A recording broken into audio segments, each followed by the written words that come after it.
ASI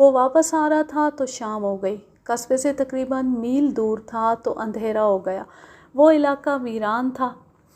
2 آدمیوں نے اس کو روک لیا اور لمبے لمبے چاقو دکھا کر اس سے وہ ساری رقم لے لی جو اس نے مختلف آدمیوں سے وصول کی تھی۔ وہاں سے وہ گھر جانے کی بجائے تھانے میں آ گیا اور رازنی کی رپورٹ درج کرائی۔ تھانے دار نے تفتیش شروع کر دی۔ اس دوران ضلع کے ڈپٹی کمشنر کو، جو انگریز تھا، ایک درخواست ملی کہ درخواست دہندہ کے بیٹے کو اس واردات کی تفتیش میں تھانے بلایا گیا تھا لیکن وہ واپس نہیں آیا۔ اگلے روز صبح سویرے اسے اطلاع ملی کہ اس کے بیٹے کی لاش قصبے سے تھوڑی دور پڑی پائی گئی ہے۔ تھانے دار نے تفتیش شروع کر دی۔ درخواست میں لکھا تھا کہ مقتول کے باپ نے تھانے دار سے کہا کہ اسے رات کو تھانے بلایا گیا تھا تو تھانے دار نے اس کی پٹائی کر دی اور اسے ڈرایا دھمکایا کہ وہ ایسی فضول بات پھر کبھی منہ سے نہ نکالے ورنہ اسے پولیس پر جھوٹا الزام لگانے کے جرم میں گرفتار کر لیا جائے گا۔ اس نے درخواست میں لکھوایا تھا کہ اس کا بیٹا پولیس کے تشدد سے مارا گیا ہے۔ غور اس بات پر کریں کہ مقتول کا باپ غریب آدمی تھا اور وہ ذاتی ملازمت اور محنت مزدوری کرتا تھا، اس کی کوئی سوشل حیثیت نہیں تھی۔ آج کے سوشل آرڈر کے مطابق وہ کیڑا مکوڑا تھا۔ ایسے کیڑے پاؤں کے نیچے آ کر کچلے جاتے ہیں اور کسی کو پتہ ہی نہیں چلتا۔ لیکن انگریز ڈپٹی کمشنر نے اس کی درخواست پر فوری طور پر عمل کیا اور درخواست ایس پی کو بھجوا دی۔ ایس پی نے اپنے حکم کے ساتھ درخواست متعلقہ ڈی ایس پی کو بھجوا دی۔ ڈی ایس پی نے یہ نہیں کیا کہ درخواست متعلقہ تھانے دار کو بھجوا دیتا اور تھانے دار جو بھی جواب دیتا اسے قبول کر لیا جاتا۔ ڈی ایس پی خود اچانک قصبے کے تھانے میں جا پہنچا اور اس واردات کی فائل اپنے قبضے میں لے لی جو قتل کی تھی، اور دیکھا کہ تھانے دار نے کیا کارروائی کی ہے۔ پھر اس نے درخواست دینے والے کو بلایا، اس کا بیان لیا اور اس نے تھانے دار، اے ایس آئی اور 2-3 کانسٹیبلوں کے بیان لیے۔ ایسی کوئی شہادت نہیں ملی کہ مقتول کو تھانے بلایا گیا تھا، لیکن ڈی ایس پی کو شک ہو گیا کہ الزام غلط نہیں۔ اس کی رائے پر تھانے دار، اے ایس آئی اور ایک ہیڈ کانسٹیبل کو معطل کر کے لائن حاضر کر دیا گیا اور یہ مسئلہ مجھ پر گرا کہ میں اس تھانے کا چارج لوں اور تفتیش کروں کہ یہ شکایت کہاں تک صحیح ہے۔ مجھے ڈی ایس پی نے یہ بھی بتایا کہ معطل شدہ تھانے دار، اے ایس آئی اور ہیڈ کانسٹیبل نے بیان دیے ہیں کہ مقتول کو اس رات تھانے میں طلب کیا ہی نہیں گیا تھا، ہو سکتا ہے مقتول کو کسی اور نے قتل کیا ہو۔ ڈی ایس پی نے کہا، یہ معلوم کرنا تمہارا کام ہے۔ ایسی وارداتیں تو ہوتی رہتی تھیں لیکن میں اس انگریز ڈی ایس پی کے رویے اور انداز پر حیران ہوا۔ مجھے کچھ ایسا شک ہوا جیسے وہ مجھے کسی ایسے چکر میں ڈال رہا ہو جس میں وہ خود پھنسا ہوا تھا۔ میں اس سے صرف حکم اور ہدایات لے سکتا تھا، اس سے کوئی فالتو بات نہیں پوچھ سکتا تھا۔ ایک تو وہ انگریز تھا، دوسرے یہ کہ وہ میرا افسر اعلیٰ تھا۔ اس نے مجھے جو فائل اور کاغذات دیے وہ میں لے کر آ گیا۔ میں اس نئے تھانے میں گیا، وہاں نیا اے ایس آئی پہنچ گیا تھا۔ وہ سکھ تھا، نام منگل سنگھ سندھو تھا۔ پرانا تھانے دار یعنی سب انسپکٹر، اے ایس آئی اور ہیڈ کانسٹیبل جنہیں معطل کیا گیا تھا وہ تینوں ہندو تھے۔ اس تھانے میں ایک سینئر اے ایس آئی بھی تھا لیکن وہ 3 مہینوں سے غیر حاضر تھا کیونکہ وہ بیمار ہو گیا تھا اور اسپتال میں رہا تھا۔ اس کا آپریشن بھی ہوا تھا۔ اس کے بعد ڈاکٹر نے اسے مکمل آرام کے لیے 1.5 ماہ کی چھٹی لکھ دی تھی۔ سب سے پہلے میں نے تھانے کے تمام افراد کو اکٹھا کیا اور انہیں بتایا کہ میں کیا ہوں اور اپنے ماتحتوں سے میں کیا توقع رکھتا ہوں۔ میں نے ڈسپلن پر زور دیا اور خوب رعب جمایا اور یہ ظاہر کیا کہ میں بدمعاش قسم کا تھانے دار ہوں۔ اب بتاؤ، جیرے یعنی مقتول کو اس رات تھانے میں بلایا گیا تھا؟ ان میں سے کسی نے بھی جواب نہ دیا۔ میں ان کی طرف دیکھتا رہا۔ سب سے پہلے ایک ہیڈ کانسٹیبل بولا، اگر 10-11 بجے کے بعد بلایا گیا ہو تو مجھے معلوم نہیں، میں سو گیا تھا۔ اس کے بعد سب نے کہہ دیا کہ انہیں معلوم نہیں۔ تقریباً سب نے کہا کہ جیرے کو آدھی رات کے بعد بلایا گیا ہوگا، اس وقت سب سو گئے تھے۔ میں نے پریڈ ڈسمس کر دی، پھر ایک ایک کو اپنے پاس بٹھایا اور یہی سوال پوچھا۔ سراغ رسانی کے انداز سے جرا کی، بہت مغز کھپایا، لیکن ان سب نے مجھے یقین دلا دیا کہ جیرے کو اس رات تھانے میں نہیں بلایا گیا تھا۔ صرف یہ پتہ چلا کہ اسے قتل ہونے سے پہلے 2 مرتبہ دن کے وقت اسی واردات کی تفتیش میں بلایا گیا تھا اور اسے بہت جلدی واپس بھیج دیا گیا تھا۔ یہ کسی کو بھی معلوم نہیں تھا کہ اسے باقاعدہ طور پر شامل تفتیش کیا گیا تھا یا اسے ویسے ہی بلایا گیا تھا۔ یہ بھی معلوم نہ ہو سکا کہ اسے کس واردات کی تفتیش میں بلایا گیا تھا۔ میں نے یہ فیصلہ کیا کہ پولیس کے ان تینوں آدمیوں کے ساتھ بات کروں جنہیں معطل کیا گیا تھا۔ میں ڈسٹرکٹ پولیس ہیڈ کوارٹر چلا گیا اور پھر پولیس لائنز میں گیا۔ سب سے پہلے معطل شدہ سب انسپکٹر سے ملا۔ میں اسے سرکاری طور پر مل رہا تھا کیونکہ میں تفتیش کر رہا تھا، لیکن میں نے اس کے ساتھ دوستوں کی طرح بات کی اور اسے کہا کہ وہ مجھے صحیح بات بتا دے اور میں اسے بچانے کی صورت پیدا کر لوں گا۔ جس طرح فوجی اپنے ساتھی فوجی کی مدد کرتا ہے، اسی طرح پولیس والے بھی ایک دوسرے کے کام آتے ہیں۔ یہ رواج بہت پرانا ہے۔ میں اس ہندو سب انسپکٹر کی مدد کرنا چاہتا تھا یا نہیں، یہ ایک الگ بات ہے۔ میں نے اسے تاثر یہی دیا کہ میں اس کی مدد کرنا چاہتا ہوں۔ مجھے امید تھی کہ وہ مجھ پر اعتبار کرے گا، لیکن وہ پکا ہندو تھا جو کسی مسلمان پر اعتبار کرنا اپنے مذہب کے خلاف سمجھتا تھا۔ اس نے صاف انکار کر دیا اور کہا کہ اس نے مقتول کو تھانے میں طلب کیا ہی نہیں تھا۔ اس نے کچھ اس قسم کی کہانی سنا دی کہ وہ بڑا سخت تھانے دار ہے اور چونکہ وہ کسی کی ذرا سی بھی غلطی معاف نہیں کرتا، اس لیے قصبے کے بعض شہریوں نے اس کے خلاف یہ کیس بنا دیا ہے۔ رائے جی، میری ہمدردی اور دلچسپی تمہارے ساتھ ہے۔ مجھے ان شہریوں کے نام پتے بتا دو۔ میں ان کے بیان نہیں لوں گا، یہ معلوم کروں گا کہ انہوں نے تمہارے ساتھ دشمنی کی ہے یا نہیں۔ میں ان کو اعتماد میں لے لوں گا، پھر تم دیکھنا کہ میں انہیں کہاں تک پہنچاتا ہوں۔ یہ کام نہ کرنا، ان کے ہاتھ بڑے لمبے، تم بھی رگڑے جاؤ گے۔ میں نے اسے اپنے اثر میں لانے کی بہت کوشش کی، لیکن اس شخص نے میری کوئی بھی ترکیب کامیاب نہ ہونے دی۔ میں اسے پہلے سے جانتا تھا، لیکن یہ معلوم نہیں تھا کہ یہ کیسا آدمی ہے۔ اس نے جو باتیں مجھے سنائیں ان سے میں متاثر ہو گیا۔ مجھے یقین سا ہونے لگا کہ یہ سب انسپکٹر، جس کا نام رائے برمن تھا، بے گناہ ہے۔ اس کے بعد میں معطل شدہ ASI سے ملا۔ اس نے بھی سب انسپکٹر رائے برمن جیسی باتیں کی۔ اس کا بیان رائے برمن سے ملتا تھا۔ میں نے اس سے وہی سوال پوچھے جو رائے برمن سے پوچھے تھے۔ اس نے تقریباً وہی جواب دیے جو رائے برمن نے دیے تھے۔ اس کا بیان بھی یہی تھا کہ مقتول کو تھانے بلایا ہی نہیں گیا تھا۔ پھر میں ہیڈ کانسٹیبل سے ملا۔ وہ بھی ہندو تھا۔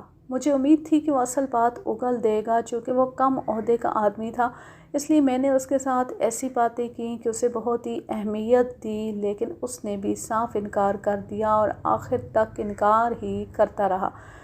اس نے بھی یہی ثابت کرنے کی کوشش کی کہ شہر کے کچھ لوگوں نے رائے برمن کے خلاف دشمنی رکھی ہوئی تھی اور ان لوگوں نے مقتول کے قتل کو یہ رنگ دے دیا ہے۔ اسے تھانے بلایا گیا تھا اور اس پر اتنا تشدد کیا گیا کہ وہ مر گیا اور اس کی لاش اٹھوا کر شہر سے باہر پھینک دی گئی۔ وہاں سے میں یہ تاثر لے کر واپس آیا کہ مقتول کو تھانے نہیں بلایا گیا تھا۔ تینوں نے یہ تسلیم کیا کہ اسے دن کے وقت 2 مرتبہ تھانے طلب کیا گیا تھا اور اس کی وجہ یہ تھی کہ جو ہندو ساہوکار رازنی کا شکار ہوا تھا، اس نے کہا تھا کہ اسے جیرے پر شک ہے۔ شک کی وجہ یہ بتائی کہ جیرا اس ہندو کی آڑت کی دکان میں ملازم تھا۔ سب انسپکٹر رائے برمن نے کہا کہ جیرے پر سیٹھ نے بلا وجہ شک کیا تھا۔ اگر دکان میں چوری ہوئی ہوتی تو ملازم پر شک کوئی وزن رکھتا تھا۔ ان تینوں نے اپنے خلاف جیرے کے قتل کا الزام غلط ثابت کر دیا تھا اور میں نے ان کے دلائل کو اور ان کی پیش کی ہوئی واقعاتی شہادت کو قبول کر لیا، لیکن میں نے یہ بھی ذہن میں رکھا کہ یہ تینوں پولیس آفیسر ہیں اور تجربے کار بھی۔ وہ جرح کر کے دوسروں کو لاجواب کرنے اور اپنے اوپر جرح کرنے والے کو مطمئن کرنے کا تجربہ رکھتے تھے۔ میری نظر میں ابھی یہ تینوں مشتبہ تھے۔ میں نے یہ ثبوت تلاش کرنا تھا کہ ان تینوں کے بیانات صحیح ہیں۔ سب انسپکٹر رائے برمن نے مجھے ایک بات بتائی تھی جس کی میں نے تصدیق کرنی تھی۔ اس نے کہا تھا کہ DSP ڈریک مقتول کے باپ کی درخواست پر خود تھانے میں آیا تھا۔ اس نے مقتول کے باپ کا بیان الگ بٹھا کر لیا تھا، پھر مقتول کی بیوی کا بھی بیان لیا تھا۔ ملک صاحب، سب انسپکٹر برمن نے کہا، مجھے پتہ چلا تھا کہ مقتول کی بیوی نے ڈی ایس پی کو بیان دیا ہے کہ مقتول کو تھانے نہیں بلایا گیا تھا، اسے شام کے کھانے کے بعد کوئی بلانے آیا تھا اور وہ مجھے بتا کر گیا تھا کہ وہ تھوڑی دیر بعد آ جائے گا۔ میری ایک کمزوری یہ تھی کہ میں اس قصبے اور اس علاقے میں اجنبی تھا، یہاں کے کسی بھی آدمی کو نہیں جانتا تھا۔ اس علاقے کے سرکاری افراد، نمبردار، ذیلدار وغیرہ کی ذہنیت سے بھی مجھے واقفیت نہیں تھی۔ یہ لوگ ہوتے تو جی حضوری تھے، لیکن ان میں سے بعض خوش آمدی اور چاپلوسی کرنے والے بھی ہوتے تھے، اور اس طرح وہ دھوکہ دے جاتے تھے۔ میں اس کمزوری کو اچھے طریقے سے استعمال کرنا بھی جانتا تھا۔ جب علاقے کے تھانے میں نیا تھانے دار آتا تھا تو یہ لوگ اس کے حضور حاضری دیتے اور چاپلوسی کی مسمرزم چلاتے تھے۔ یہ ایک دوسرے کی غیبت بھی کرتے تھے۔ یہ سلسلہ آج بھی چلتا ہے۔ میں جب اس تھانے میں آیا تو یہ سلسلہ میرے ساتھ بھی چل پڑا، جو میرے لیے عجیب یا نیا نہیں تھا۔ اگر میں آپ کو یہی سنانے لگوں کہ یہ چاپلوس لوگ کیا باتیں کرتے ہیں اور کس انداز سے کرتے ہیں اور ایک دوسرے کے خلاف کیا زہر اگلتے ہیں اور حرکتیں کیسی کرتے ہیں، تو یہ عوام الناس کے لیے بڑا ہی دلچسپ مضمون ہوگا۔ ان میں بعض اتنے ماہر ہوتے ہیں کہ بڑی چالاک اور ہوشیار پولیس آفیسر پر بھی اپنا جادو چلا لیتے ہیں۔ پاکستان کے درپردہ حکمران ایسے ہی چاپلوس اور خوش آمدی لوگ ہیں۔ اس قبیل کے افراد میں ایک تو سرکاری اہلکار ہوتے ہیں، جن میں اس وقت نمبردار، ذیلدار، سفید پوش، انعام خور اور چوکیدار ہوتے ہیں۔ ان کے علاوہ خود ساختہ مخبر تھے، جن میں معززین بھی شامل تھے۔ قصبوں اور شہروں کے بعض لوگ چھوٹے اور بڑے تھانے دار کو دوست بنانے میں فخر محسوس کرتے تھے۔ انہیں بعض کا طرز زندگی ایسا تھا کہ پولیس کی دوستی ان کی ضرورت تھی۔ ان میں ایک نسل اور بھی تھی جنہیں میں شریف قسم کے بدمعاش کہا کرتا تھا۔ یہ جب باری باری میرے پاس آنے اور فرشی سلام کر کے اپنا تعارف کرانے لگے تو میں نے نوٹ کیا کہ انہیں ابھی یہ معلوم نہیں کہ میں مستقل طور پر اس تھانے میں آیا ہوں یا صرف انکوائری کے لیے آیا ہوں۔ میں نے انہیں بتایا کہ میں تھانے کا چارج لے چکا ہوں اور ASI بھی نیا آیا ہے۔ یہ سن کر ان کے انداز بالکل بدل گئے۔ ایسے ضمیر فروش آدمیوں کے ساتھ میرا رویہ کچھ اور ہوا کرتا تھا۔ ان میں اپنے آپ کو جو معززین اور رئیس شہر سمجھتے تھے، انہیں میں اپنے پاؤں کے نیچے رکھا کرتا تھا، لیکن اس قصبے کے جو معززین میرے پاس آئے انہیں میں نے اتنی عزت اور اتنے احترام سے اپنے پاس بٹھایا کہ ان کا دماغ خراب کر دیا۔ یہ میری مسمرزم تھی جو میں نے ان پر چلائی تھی، کیونکہ میں نے ان سے افراد اور حالات کے متعلق صحیح معلومات لینی تھی۔ میں نے ان سے معطل شدہ بڑے اور چھوٹے تھانے دار اور ہیڈ کانسٹیبل کے متعلق بہت کچھ پوچھا، مقتول اور اس کے باپ کے متعلق پوچھا۔ ان میں سے کسی کے متعلق بھی کوئی غیر معمولی بات معلوم نہ ہوئی۔ سب انسپکٹر رائے برمن کے متعلق معلوم ہوا کہ رشوت خور اور عیاش تھا۔ اس کا ASI اسی کی لائن پر چلتا تھا۔ مقتول کا نام نذیر احمد تھا اور وہ جیرہ کہلاتا تھا۔ قتل ہونے تک وہ گمنام آدمی تھا۔ اس کی عمر 26 سال تھی اور 1 یا 1.5 سال پہلے اس کی شادی ہوئی تھی۔ وہ گمنام اس وجہ سے تھا کہ غریب آدمی تھا اور ایک ہندو آڑتی کی دکان پر ملازم تھا۔ جیرے کا باپ بھی محنت مزدوری کرنے والا غریب آدمی تھا۔ مجھے بتایا گیا کہ جیرہ شادی کے بعد اپنے ماں باپ سے الگ ہو گیا تھا اور اسی محلے میں ایک مکان میں کرائے پر رہتا تھا۔ نہ جیرہ بدمعاش تھا، نہ اس کا باپ، نہ اس کے کسی بھائی کے خلاف کسی کی کوئی شکایت تھی۔ وہ مویشیوں کی طرح زندہ رہنے والے لوگ تھے جن کے 2 ہی کام ہوتے ہیں، پیٹ بھرنا اور بچے پیدا کرنا۔ جیرے کے متعلق کچھ رپورٹیں اس کے خلاف بھی ملیں جو دراصل اس کے ایک سالے کے خلاف تھیں جس کی عمر جیرے سے 1.5-2 سال کم تھی۔ اس کی ابھی شادی نہیں ہوئی تھی۔ وہ اچھے چال چلن والا نہیں تھا، جوا وغیرہ بھی کھیل لیتا تھا۔ اس کے ساتھ جیرے کا رشتہ صرف یہ نہیں تھا کہ وہ جیرے کا سالہ تھا، بلکہ ان کی آپس میں گہری دوستی تھی۔ میرے نزدیک یہ کوئی ایسی بات نہیں تھی جو جیرے یا اس کے باپ کے خلاف جاتی۔ یہ لوگ جنہیں میں نے پولیس کا پیشہ ور یا عادی خوش آمدی کہا ہے، مجھے باری باری ملنے آئے تو میں نے ان سے پوچھا کہ شہر میں سب انسپکٹر رائے برمن کا کون ایسا دشمن تھا جس نے اس پر یہ الزام لگوایا اور جیرے کے باپ سے درخواست دلائی ہے کہ رائے برمن نے جیرے پر تشدد کر کے اسے مارا ہے۔ مجھے اس سوال کا تسلی بخش جواب کسی سے بھی نہ ملا۔ ان لوگوں میں ہندو زیادہ تھے۔ 2 یا 3 مسلمان اور 2 سکھ تھے۔ باقاعدہ مخبروں سے بھی معلوم کیا، وہ بھی سب انسپکٹر رائے برمن کا کوئی دشمن نہ بتا سکے۔ اگر ایسا کوئی دشمن تھا تو اس کا سراغ مجھے خود ہی لگانا تھا۔ میں نے مقتول کے باپ کو تھانے بلایا۔ اسے جب میرے سامنے کھڑا کیا گیا تو صاف پتہ چل رہا تھا کہ خوف کے مارے اندر سے کانپ رہا ہے، اور اسے سہارا نہ دیا گیا تو گر پڑے گا۔ میں نے اسے بیٹھنے کو کہا تو وہ اس طرح فرش پر بیٹھ گیا کہ اس کی نظریں میرے چہرے پر جمی رہیں، جیسے اسے یہ خطرہ تھا کہ میں اس پر حملہ کر دوں گا۔ میں نے اسے کرسی پر بیٹھنے کو کہا تو اس کے چہرے پر خوف کا تاثر اور گہرا ہو گیا۔ اسے یقین نہیں آ رہا تھا کہ میں اسے کرسی پر بٹھا رہا ہوں۔ 3-4 بار کہنے سے وہ کرسی پر بیٹھا۔ میں نے اسے اتنا ہی پوچھا کہ تم نے ڈپٹی کمشنر کو درخواست دی ہے کہ تمہارے بیٹے حضور مائی باپ؟ اس نے میری پوری بات نہ سنی اور ہاتھ جوڑ کر کھڑا ہو گیا۔ رونے جیسی آواز میں کہنے لگا، میں نے خود درخواست نہیں دی تھی، ملک عباس نے درخواست لکھی تھی اور اس پر میرا انگوٹھا لگوایا تھا۔ اس سے مجھے شک ہوا کہ اس غریب آدمی کو سب انسپکٹر رائے برمن کے خلاف اعلی کار بنایا گیا۔ میں نے اس سے پوچھا کہ ملک عباس کون ہے؟ اس نے بتایا کہ وہ ڈپٹی کمشنر کے دفتر میں ملازم ہے۔ کیا تمہیں بتایا گیا تھا کہ درخواست میں کیا لکھا ہے؟ ہاں حضور، انہوں نے درخواست پڑھ کر سنائی تھی۔ میں نے خود درخواست نہیں دی تھی۔ اگر حضور حکم کریں تو میں درخواست واپس لے لوں گا۔ وہ بہت ہی ڈرا ہوا تھا، بڑی مشکل سے بات کرتا اور ہکلاتا تھا، جو خوفزدگی کی علامت تھی۔ میں نے اس کے ساتھ پیار اور شفقت سے بات کی اور اسے بتایا کہ میں مسلمان ہوں اور وہ مجھ سے نہ ڈرے۔ اس کے ساتھ اس طرح باتیں کیں جیسے میں تھانے دار نہیں ہوں، اور اس نے جو کچھ کیا ہے بہت اچھا کیا ہے۔ اس کے دل سے خوف اتار کر اسے کہا کہ وہ سب سے پہلے یہ بتائے کہ اسے یہ شک کس طرح ہوا تھا کہ اس کے بیٹے کو تھانے بلایا گیا اور اس پر تشدد کیا گیا تھا۔ آپ کو اپنا مائی باپ سمجھتا ہوں حضور، اگر کوئی بات فضول منہ سے نکل جائے تو معاف کر دینا۔ جیرا میرا بیٹا تھا حضور۔ ایک روز مجھے پتہ چلا کہ سیٹھ پیارے لال نے اس پر چوری کا الزام لگایا ہے اور اسے تھانے بلایا گیا ہے۔ میں نے جیرے سے پوچھا تو اس نے مجھے بتایا کہ اسے تھانے بلایا گیا تھا اور دونوں بار تھانے دار نے اس سے پوچھ گچھ کر کے چھوڑ دیا تھا، لیکن یہ بھی کہا تھا کہ 1-2 دن سوچ لو، میں تمہیں پھر بلاؤں گا، اور اگر تم نہ مانے تو بہت برا سلوک کروں گا۔ جیرا سیٹھ پیارے لال کی دکان پر ملازم تھا۔ میں سیٹھ کے پاس چلا گیا اور اس کے قدموں میں بیٹھ کر کہا کہ میرا بیٹا چور نہیں، اور آپ غریبوں پر یہ ظلم نہ کریں۔ آپ خود سیانے ہیں مائی باپ، غریب آدمی کو صرف اس لیے چور سمجھا جاتا ہے کہ وہ غریب ہے۔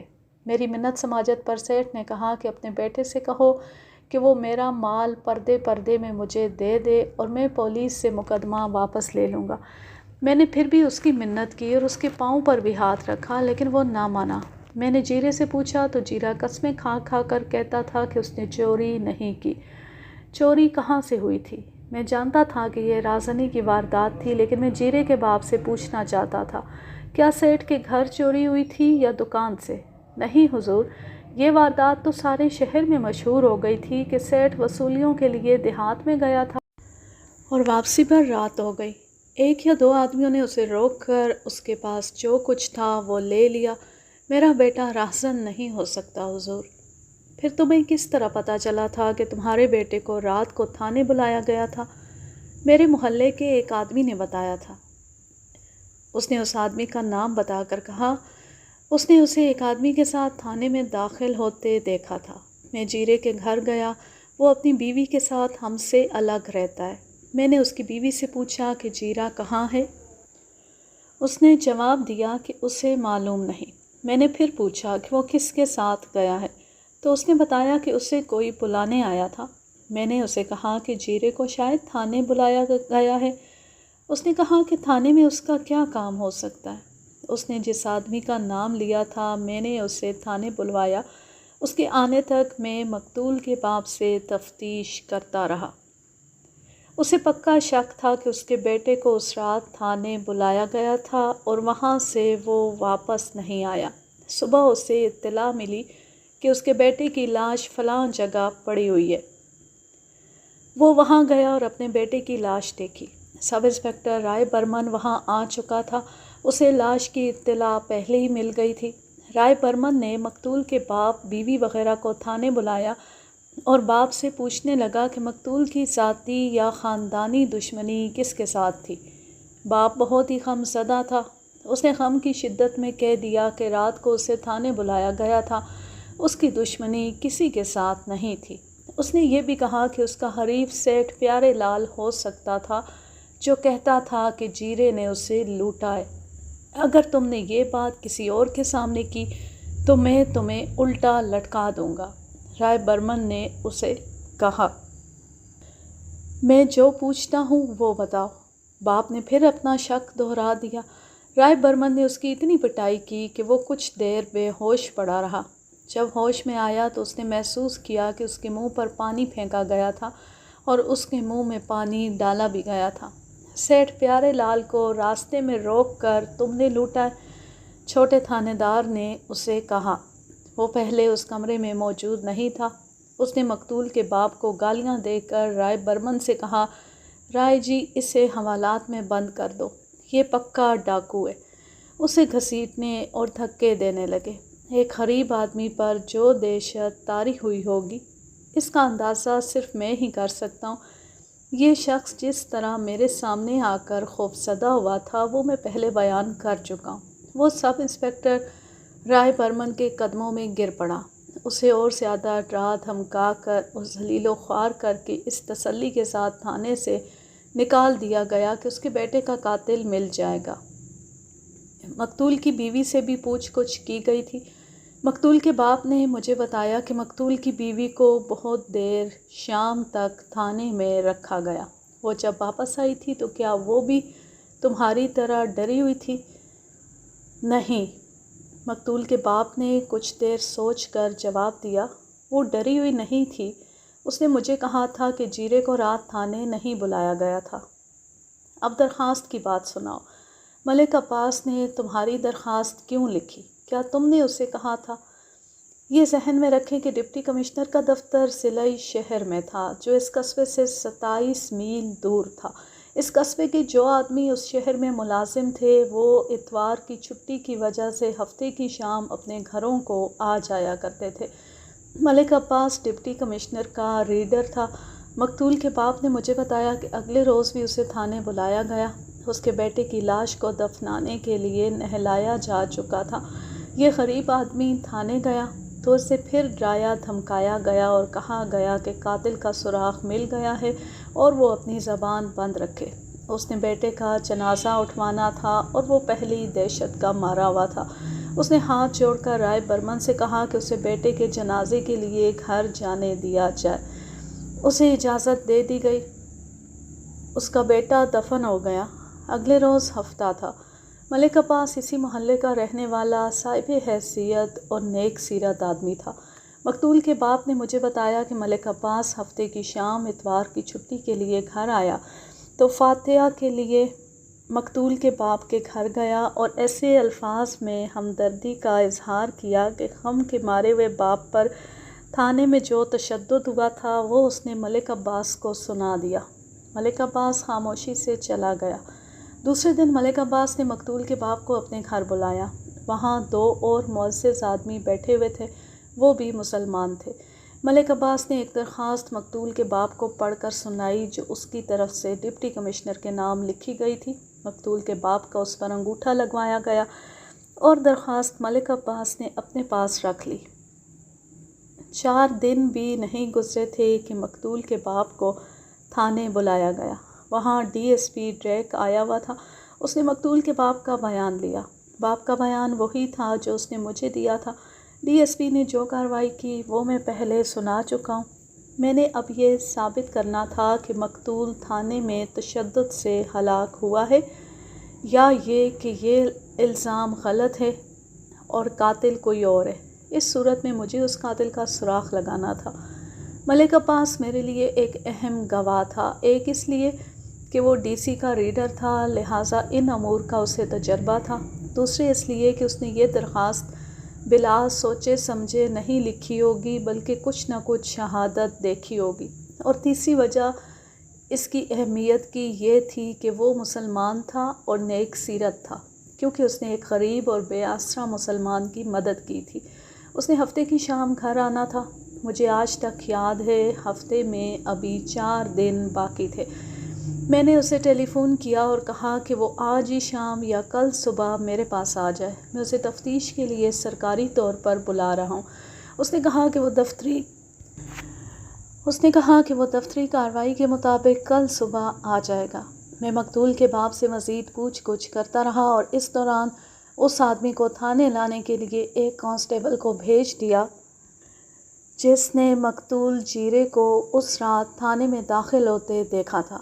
اسی کانسٹیبل کو کہا کہ وہ سیٹھ پیارے لال کو بھی تھانے پہنچنے کے لیے کہے اور مقتول کی بیوی کو اپنے ساتھ لیتا آئے۔ مقتول کے باپ سے میں نے مقتول کے سالے کے متعلق پوچھا۔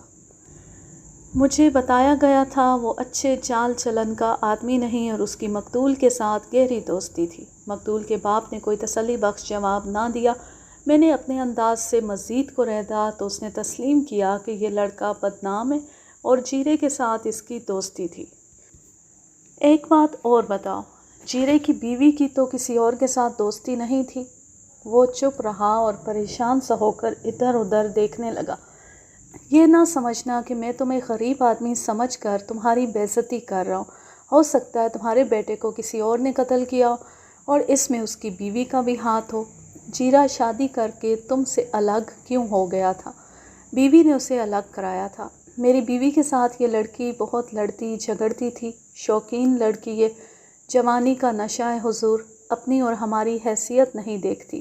اس کا بھائی بھی شوقین ہے، کام کاج تو کرتا کوئی نہیں لیکن کپڑے اچھے بھلے پہنتا ہے۔ جیرے کی بیوی کے چال چلن کے بارے میں کچھ بتا سکتے ہو؟ نہیں حضور، کبھی کوئی ایسی بات سنی نہیں۔ میں آپ کو یہ بتا دیتا ہوں کہ میرے بیٹے نے اسی کے کہنے پر الگ مکان کرائے پر لے لیا تھا۔ میں یہ تحقیقات اس لیے بھی کر رہا تھا کہ جیرے کا قاتل کوئی اور بھی ہو سکتا تھا اور اس کا باعث بھی کچھ اور ہو سکتا تھا۔ میں نے جنہیں تھانے بلایا تھا وہ آ گئے تھے۔ سب سے پہلے سیٹھ پیارے لال کو بلایا اور اس سے پوچھا کہ وہ رازنی کا شکار کس طرح ہوا تھا اور اس کا کتنا مال گیا ہے۔ اس نے جو تفصیل سنائی وہ میں نے اس تفصیل کے ساتھ ملائی جو اس کیس کی فائل میں لکھی ہوئی تھی۔ یہ بالکل صحیح تھی۔ رقم کے علاوہ سونے کی ایک انگوٹھی، 2 جھمکے اور سونے کے 2 کڑے تھے۔ یہ زیورات ایک دیہاتی نے اس کے پاس گروی رکھے تھے اور کچھ رقم سود پر قرض لی تھی۔ رقم اور زیورات کپڑے کی ایک تھیلی میں تھے جو رازنوں نے چھین لی تھی۔ میں نے اس واردات کی تفتیش کی فائل کا ذکر کیا۔ اس کے متعلق کچھ بتا دوں، اس میں کسی بھی مشتبہ کا نام نہیں لکھا ہوا تھا، جیرے کا بھی نام نہیں تھا۔ کچھ ضمنیاں تحریر کی ہوئی تھی، ان سے کوئی شک پیدا نہیں ہوتا تھا۔ لالا جی، یہ تو صاف بات ہے کہ آپ کی دلچسپی صرف یہ ہے کہ آپ کا چور پکڑا جائے اور آپ کو آپ کا مال مل جائے۔ ہاں جناب، اس نے ہندوؤں کے خاص انداز سے ہاتھ جوڑ کر کہا۔ پہلے تھانے دار تو کچھ بھی نہ کر سکے۔ اس تھانے دار نے تو سارا معاملہ چوپٹ کر دیا لالا جی۔ آپ کا جو چور تھا اسے تھانے بلا کر جان سے ہی مار دیا۔ میں نے سیٹھ کے چہرے کو غور سے دیکھا اور اس کے چہرے پر جو تبدیلی آئی تھی اسے پڑھنے کی کوشش کی۔ اس کی لاش تو کہیں اور سے ملی تھی سرکار۔ ان چکروں میں آپ نہ پڑے لالا جی، میں آپ کا مال برآمد کرنے کی کوشش میں ہوں۔ کوئی مرے یا جیے، میں آپ کا مال برآمد کر کے آپ کی جھولی میں ڈالوں گا۔ سیٹھ کے چہرے پر رونق آ گئی۔ ہندو سیٹھ ہو، کروڑ پتی ہو، وہ ہوتا بنیا ہی ہے، پیسے کی خاطر اپنے بیوی بچوں کو قربان کر دیتا ہے۔ پیسہ اور ذاتی مفاد اس کا مذہب ہے۔ اس زمانے میں بھی ہندو کی یہی ذہنیت تھی جب اس کی بغل میں چھری تھی، اور آج بھی اس کی ذہنیت وہی ہے جب اس کی بغل میں اگنی میزائل اور ایٹم بم ہے۔ میں نے سیٹھ پیارے لال کی دکھتی رگ ہاتھ میں لے لی۔ اگر آپ تھانے دار رائے پرمن کی مٹھی گرم کر دیتے تو وہ چور کو پکڑنے میں دن رات ایک کر دیتا۔ میں نے ایک شک کی بنا پر کہا، اس نے آپ کو ضرور اشارہ دیا تھا۔ چھوٹے تھانے دار نے صاف اشارہ دیا تھا۔ میں نے 100 روپیہ بڑے تھانے دار کو، 50 روپے چھوٹے تھانے دار کو اور 25 روپے حوالدار یعنی معطل شدہ ہیڈ کانسٹیبل کو دیے تھے۔ اگر آپ میرا مال برآمد کر دے تو۔ نہ لالا جی، مجھے کچھ نہیں چاہیے، آپ کا پہلے ہی بہت نقصان ہو چکا ہے۔ آپ صرف یہ بتا دیں کہ آپ نے یہ رقمیں پہلے دن ہی ان لوگوں کو دی تھی یا بعد میں؟ پہلے دن نہیں، 7-8 دن بعد۔ ذرا سوچ کر بتائیں، جس روز جیرے کی لاش ملی تھی اس سے کتنے دن پہلے ان لوگوں نے آپ سے پیسے مانگے تھے؟ 1 روز پہلے۔ انہوں نے تو اس سے دگنی رقم مانگی تھی۔ آخر سودا اس رقم پر ہوا جو میں نے آپ کو بتایا ہے۔ اس کے علاوہ دیسی شراب کی 2 بوتلیں بھی میں نے انہیں دی تھی، 100 روپیہ، 50 اور 25 روپے۔ اس وقت کی خاصی زیادہ رقمیں تھیں۔ رائے برمن نے آپ کو تسلی دی ہوگی کہ وہ بہت جلد مال برآمد کرا دے گا۔ اس نے تو پکا وعدہ کیا تھا کہ کل تک ملزم حوالات میں ہوگا۔ کیا آپ کو جیرے پر پکا شک تھا؟ کیا اس سے پہلے کبھی اس نے چوری کی تھی؟ وہ آپ کا ملازم تھا۔ لالا جی مہاراج، اگر آپ کو اپنا مال واپس چاہیے تو سچ بولنا، میں نے آپ سے کچھ نہیں لینا۔ اگر جھوٹ موٹ سے مجھے نچانے کی کوشش کرو گے تو ایسا نہ ہو کہ آپ کو لینے کے دینے پڑ جائیں۔ کچھ ایسی اور باتوں سے اس سیٹھ کو ڈرایا۔ ہندو بڑی مکار اور عیار قوم ہے۔ میرے ڈرانے اور اسے یہ لالچ دینے سے کہ اس کا مال مل جائے گا وہ کچھ سچی باتیں کرنے لگا۔ میں نے رائے برمن کو تو یہی کہا تھا کہ مجھے جیرے پر پکا شک ہے۔ اب آپ ہی بتائیں کہ شک پکا ہوتا ہے یا نہیں۔ جیرے نے پہلے کبھی چوری نہیں کی تھی۔ میں نے اس پر شک اس بنا پر کیا تھا کہ اسے معلوم تھا کہ میں وصولیوں کے لیے فلاں فلاں گاؤں میں جا رہا ہوں۔ میں نے جیرے کو کہا تھا کہ ہو سکتا ہے مجھے واپسی میں اتنی دیر ہو جائے کہ سورج غروب ہو جائے۔ تم یوں کرنا کہ شام کو نالے کے پار پرانے کنویں کے پاس آ جانا، میں اسی راستے سے واپس آؤں گا۔ میں نے بعد میں نالے کے پار پرانے کنویں کا علاقہ دیکھا تھا۔ یہ برساتی نالا تھا جو ان دنوں خشک پڑا تھا۔ پرانا کنواں 1 صدی یا اس سے بھی زیادہ پرانا اور ویران ہو چکا تھا۔ اس میں پانی نہیں، کیچڑ تھا۔ قصبے سے یہ 1 میل سے زیادہ فاصلے پر تھا۔ ارد گرد کا علاقہ کٹا پھٹا تھا۔ اس علاقے میں کوئی گاؤں نہیں۔ قصبے کو آنے والا ایک راستہ وہیں سے گزرتا تھا۔ سیٹھ پیارے لال نے اپنے بیان میں کہا کہ اسے ایک گاؤں میں دیر ہو گئی۔ اس کے پاس کرائے پر لی ہوئی گھوڑی تھی۔ وہ جب پرانے کنویں والے علاقے میں پہنچا تو جیرا وہاں نہیں تھا۔ اس نے جیرے کو آوازیں دی۔ اندھیرا گہرا ہو گیا۔ سیٹھ جب نالے میں آیا تو اچانک 2 آدمیوں نے اس کا راستہ روک لیا۔ سیٹھ سمجھا کہ یہ جیرا ہے جو اپنے کسی دوست کو ساتھ لایا ہے۔ جیرے کو اس نے اپنی حفاظت کے لیے بلایا تھا۔ تم یہاں کھڑے ہو، سیٹھ نے رعب سے کہا۔ میں نے تمہیں کہا تھا کہ سورج غروب ہو جائے تو پرانے کنویں پر آ جانا۔ یہ تھیلی ہمارے حوالے کر دو اور اپنی جان بچاؤ، ایک آدمی نے اسے کہا۔ سیٹھ نے مجھے بتایا کہ ان دونوں کے چہرے صافوں سے لپٹے ہوئے تھے۔ اندھیرے کی وجہ سے بھی انہیں پہچاننا بہت ہی مشکل تھا۔ سیٹھ نے ان کے آگے ہاتھ جوڑے اور رویا بھی۔ راہزنوں نے اس پر رحم نہ کیا اور چاقو دکھا کر اس سے تھیلی لے لی۔ اس کے کرتے کی جیب کی تلاشی لے کر جو پیسے جیب میں تھے وہ بھی نکال لیے۔ میں نے ان کی منتیں کی تھیں اور انہوں نے میرے ساتھ باتیں کی تھیں۔ کیا باتیں کی تھیں؟ زیادہ نہیں، وہ یہی کہتے رہے کہ جان سے مار دیں گے، گھوڑی بھی لے لیں گے۔ تم سود خور غریبوں کا خون چوستے ہو۔ ان میں سے ایک کی آواز جیرے جیسی تھی۔ حضور، جیرے پر مجھے شک ہونا ہی تھا۔ اسے معلوم تھا کہ مجھے واپسی پر اندھیرا ہو جائے گا۔ اگر مجھے جیرے نے نہیں لوٹا تو اس نے اپنے 2 آدمی مجھے لوٹنے کے لیے بھیج دیے۔ میں نے اس کی آواز بھی پہچانی تھی۔ وہاں سے آپ سیدھے تھانے گئے؟ تھانے تو میں بعد میں گیا تھا۔ پہلے میں جیرے کے گھر گیا۔ وہ گھر نہیں تھا۔ اس کی بیوی نے بتایا کہ وہ شام کو باہر چلا گیا تھا اور ابھی واپس نہیں آیا۔ میں تھانے چلا گیا۔ وہاں نہ بڑا تھانے دار تھا نہ چھوٹا تھانے دار تھا۔ ایک حوالدار نے میری رپورٹ لکھی اور مجھے کہا کہ صبح ہوتی تفتیش شروع ہو جائے گی۔ میں نے بہت زور دیا کہ مجھے بڑے تھانے دار سے ملوا دو، لیکن حوالدار مجھے تسلیاں دیتا رہا۔ میں خود ہی بڑے تھانے دار کے گھر چلا گیا۔ دروازہ کھٹکھٹایا تو اندر سے ایک آدمی نکلا۔ میں نے اسے کہا کہ تھانے دار صاحب سے ملنا ہے۔ اس نے کہا کہ تھانے دار صاحب بیمار ہیں اور سو گئے ہیں۔ تھانے دار کی بیماری اور اس کے سو جانے کے متعلق میں نے بعد میں اصلیت معلوم کی تھی، وہ میں یہیں بتا دیتا ہوں۔ میں نے معلوم کر لیا تھا کہ جو آدمی رائے برمن کے گھر سے نکلا تھا وہ کون سا کانسٹیبل تھا۔ اس نے مجھے بتا دیا تھا کہ رائے برمن اور اس کا ASI شراب کے نشے میں بدمست تھے۔ قصبے کے 2 معزز قسم کے بدماش بھی وہاں موجود تھے اور تاش کی بازی لگی ہوئی تھی۔ یہ بھی پتہ چلا کہ رائے برمن اور ASI کا مکان معزز قسم کے جوئے بازوں کے اڈے بنے ہوئے تھے۔ اگر رائے برمن ہوش میں ہوتا اور اسے اپنی ڈیوٹی کا پاس ہوتا تو وہ اسی وقت سیٹھ کا بیان لیتا۔ سیٹھ اسے بتاتا کہ اسے اپنے ملازم پر شک ہے اور اس کا ملازم اپنے گھر سے غیر حاضر ہے، تو رائے برمن اسی وقت جیرے کے گھر چھاپا مارتا، پھر وہ جائے واردات پر جاتا اور کھرے محفوظ کر لیتا۔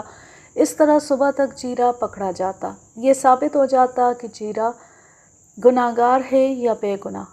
مجھے دوسرے ذرائع سے پکی خبر مل گئی تھی کہ رائے برمن نے اپنے تھانے کے علاقے کو اپنی ریاست بنا رکھا تھا اور اپنے تھانے کے تمام عملے کو کھلی چھٹی دے رکھی تھی۔ تمام بڑے بڑے بدماشوں، بڑے زمینداروں اور شہر کے اثر و رسوخ والے افراد کے ساتھ اس نے بڑے اچھے تعلقات بنا رکھے تھے۔ اس کا کمال یہ بھی تھا کہ جرائم پر بھی اس نے کنٹرول رکھا ہوا تھا۔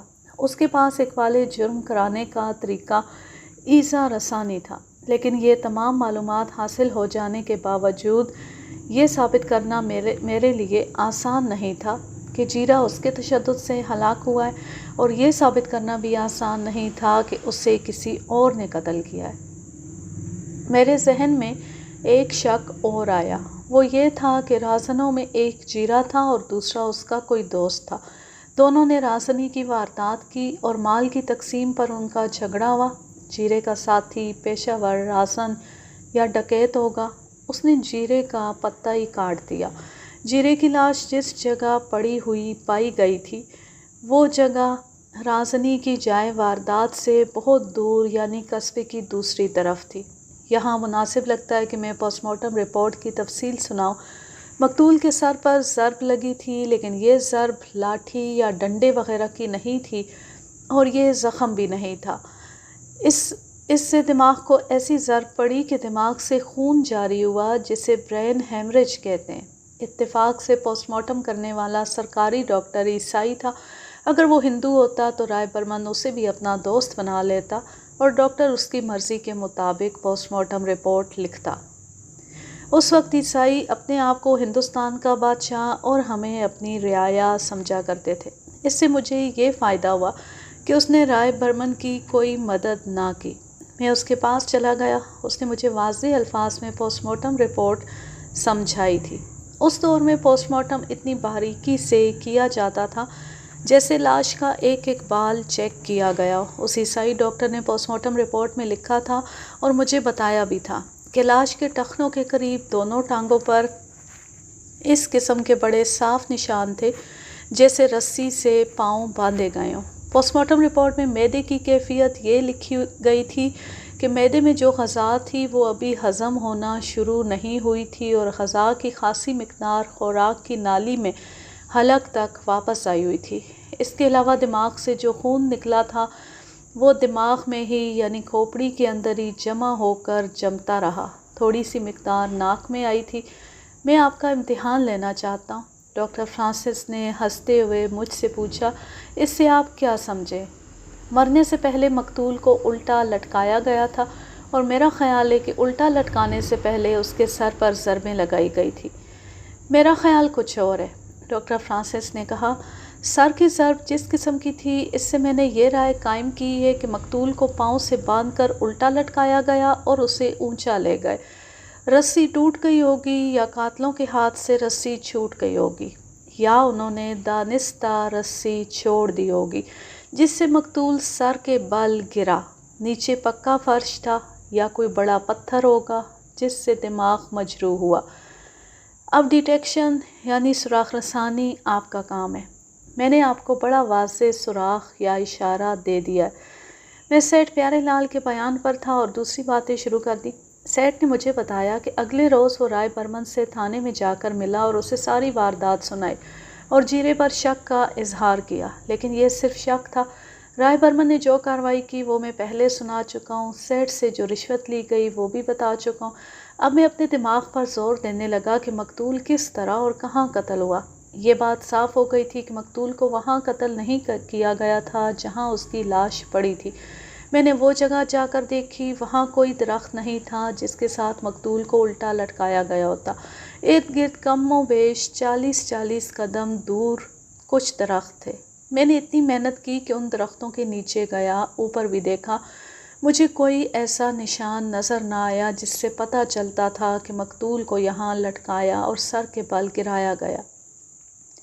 یہی نظر آتا تھا کہ مقتول کی موت اسی طریقے سے کہیں اور واقع ہوئی اور اس کی لاش اس جگہ لے جا کر پھینک دی گئی جہاں یہ پڑی ہوئی ملی تھی۔ اچانک مجھے ایک خیال آیا، یہ میں پہلے بیان کر چکا ہوں کہ تھانوں میں ملزموں اور مشتبہوں پر پولیس پہلے روز سے ہی تشدد کرتی آئی ہے۔ بعض تھانوں میں الگ کمرے بنے ہوئے ہوتے ہیں جہاں ملزموں سے تفتیش کی جاتی ہے۔ یہ دراصل ٹارچر روم ہوتے ہیں جنہیں ٹی وی کے ایک ڈرامے میں ڈرائنگ روم کہا گیا تھا، اور بعض تھانوں میں تھانے دار کوئی سا کمرہ اس مقصد کے لیے استعمال کرتے ہیں۔ میں نے اس تھانے کے ایک پرانے ہیڈ کانسٹیبل سے پوچھا کہ اس مطلب کے لیے یہاں کون سا کمرہ استعمال ہوتا ہے۔ ہیڈ کانسٹیبل مجھے تھانے کے پچھواڑے ایک کمرے میں لے گیا۔ میں نے اندر جاتے سب سے پہلے اوپر دیکھا۔ چھت میں لکڑی کے بالے لگے ہوئے تھے، درمیان کے بالے میں 2 کنڈے لگے ہوئے تھے، لیکن کنڈا ایک ہی تھا اور دوسرے کنڈے کی جگہ بالے میں سوراخ تھا۔ یہ کنڈے پنکھا لٹکانے کے لیے لگائے جاتے تھے۔ یہ اس وقت استعمال ہوتے تھے جب بجلی نہیں آئی تھی۔ نوکر دروازے میں بیٹھ کر رسی کھینچتا رہتا اور کپڑے کا پنکھا ہلتا اور سارے کمرے کو ہوا پہنچاتا تھا۔ یہ کمرہ کسی وقت دفتر کے طور پر استعمال ہوتا ہوگا، اس لیے یہاں پنکھے کے لیے کنڈے لگے ہوئے تھے۔ ایک کنڈا اترا ہوا تھا۔